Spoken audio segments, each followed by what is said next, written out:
Okay, ready? Lights off. Whoa, look at that. Red, orange, yellow, green, blue, indigo, violet. The whole spectrum, all hiding in one beam of light. Ah, yes, the science of light wavelengths.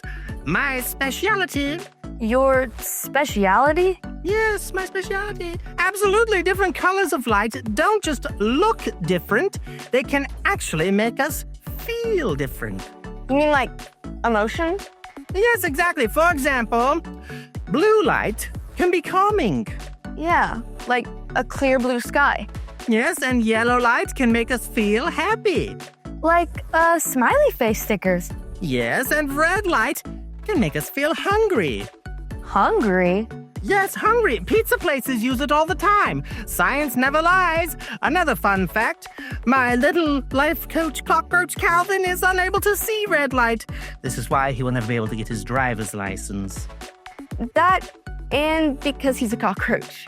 Yes, but worry not. Calvin is perfectly content to drive his toy car around in his enclosure. Okay, so colors can affect our emotions, but emotions aren't bad, right? Oh, of course not. Emotions are like, signals. Yes, they can tell us something important is happening. Like when we're sad because we lost something we care about, or when we're angry because something is unfair or it isn't right. Yes, exactly. But, and a big important but here, we must not allow our emotions to keep us from making wise choices. So emotions can tell us that something deeper is going on. Yes, it's similar to the way that, the prism works. When white light goes into the prism, it slows down and bends because it's moving from air into glass. And this bending is called refraction. But here's the mind-blowing part. Each wavelength bends a different amount. Red bends the least and blue bends the most. And the others are in between. Because they all bend different amounts, the colors spread apart, and we can see all of them in order. Red, orange, yellow, green, blue, indigo, violet. Precisely. And that's how the prism breaks white light into a rainbow. In the same manner, when we take our emotions and bend them to God's word and his ways, it can reveal a deeper truth. Which kind of reminds me of someone in today's Bible story. Yeah, this guy had some very strong emotions. Strong like, I hate pineapple on pizza? Stronger than that. But God helped him see things in a totally new way. His emotions changed, his heart changed, his whole life changed. Sounds like an extreme makeover on the inside. Exactly. I bet Lexicon can render the story for us. Are you sure that doesn't always go to plan? Well, I've given Lex another extreme makeover, on the inside, of course. Well then, let's hear it. All right, Lex, we need you to render for us the true Bible story found in Acts chapter 9. I can do that. Yes? Yes, why the hesitation? You are in supreme condition. Please begin vocal and animation renders at once. Processing. God had a plan from the very beginning of time to rescue us to relationship with himself. And after many long years, God fulfilled his promise by sending Jesus. Jesus gave up his life so that we could be made right with God. Jesus returned to life, defeating the power of death. Then, Jesus returned to heaven. But God sent the Holy Spirit to live inside of everyone who follows Jesus. Very good. Well done, Lex. Our story today is about a man named Saul, also known as Paul. Saul was a Jewish religious leader who had studied under a great teacher. Oh, dear me. Well, never fear. I shall provide professional drawings for Lex to animate. Yes, because I am such a good artist. There's it right there. Oh, that's beautiful. Perfection. All right, Lex, there's the drawings. And animate. Saul prided himself on following every single one of God's laws. When a Jesus follower named Stephen was killed, Saul stood by and approved of it. Saul believed that the teachings about Jesus was so dangerous.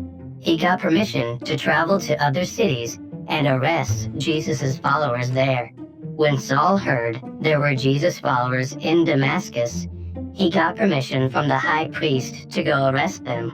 But God had a different plan. As Saul approached the city, a brilliant light from heaven shone around him. Oh, no. Lex, you may stop rendering the voice of Jesus. I shall handle this one as well. Jesus said, Saul, Saul, why are you opposing me? When Saul asked who he was, Jesus said, I am Jesus. I am the one you are opposing. Now get up and go into the city. There you will be told what you must do. In that moment, everything changed for Saul.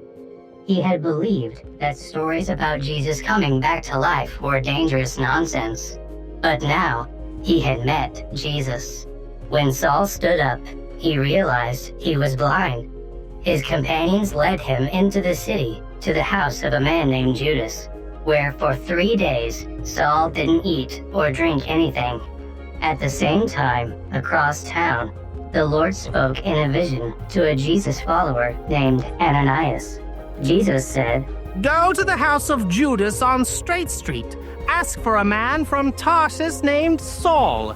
He is praying, and he has seen a vision of you placing your hands on him so he can see again. Ananias knew exactly who Saul was and what he had planned for the believers in Damascus. This was dangerous. Saul hated people who followed Jesus. Ananias said, It's the I have the tiger the thrill of the... I have all the voices, Lex. Ananias said, Lord, I've heard many reports about this man. He's done great harm to your people, and now he's come here to arrest us. But Jesus said, Go, I have chosen this man to work for me. He will announce my name to Gentiles, kings, and the people of Israel. So, even though he was afraid, Ananias obeyed. He went straight to Straight Street. Ananias told Paul, Brother Saul, you saw the Lord Jesus. He sent me so you can see again and be filled with the Holy Spirit. Instantly, something like scales fell from Saul's eyes, and he could see again. From that moment on, he saw the whole world in a completely new way. Instead of arresting Jesus' followers, Saul became one. He went straight to the synagogue and started telling everyone that Jesus is the Son of God. People were confused, and some were angry. The very man who had come to arrest believers was now their greatest defender. Saul preached so boldly that some leaders plotted to kill him, but the Jesus followers helped him escape. Later, in Jerusalem, he faced danger again and escaped again. Saul's life had been completely transformed. He went from wanting to stop the good news about Jesus to dedicating his whole life to sharing it, and the church kept growing as more and more people saw the truth of who Jesus is through the power of the Holy Spirit. The end.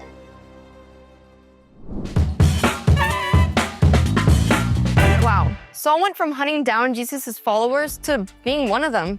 And not just one of them, one of the loudest voices telling people about Jesus. That is the power of seeing things in a new way. God opened Saul's eyes, not just so he could see again, but so he could understand the truth about Jesus. Yes, so God didn't just change Saul's eyesight, he changed his heart sight. And he can do that for us too.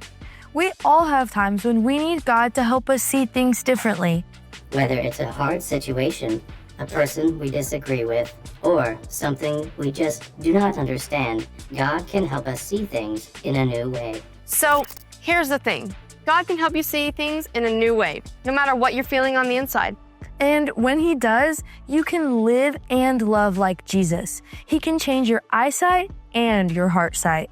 Yes, and you can always ask the Holy Spirit to help you see people and situations the way that Jesus sees them. Like, when someone has been mean to you and you're feeling angry, it's okay to feel angry, but it's not okay to stay that way. Ask Jesus to help you forgive the way that He forgives. Or to care for people the way He cares. No matter how you're feeling, Jesus can help. I don't know how you're feeling, but I am feeling hungry. Anybody up for some pizza? Ooh. That's it for today's episode of Story Lab. Thanks for hanging out with us. Yes, now, who is in the mood for a banana barbecue pizza? I am. I'll get the phone. Pass. We'll see you next time, everybody.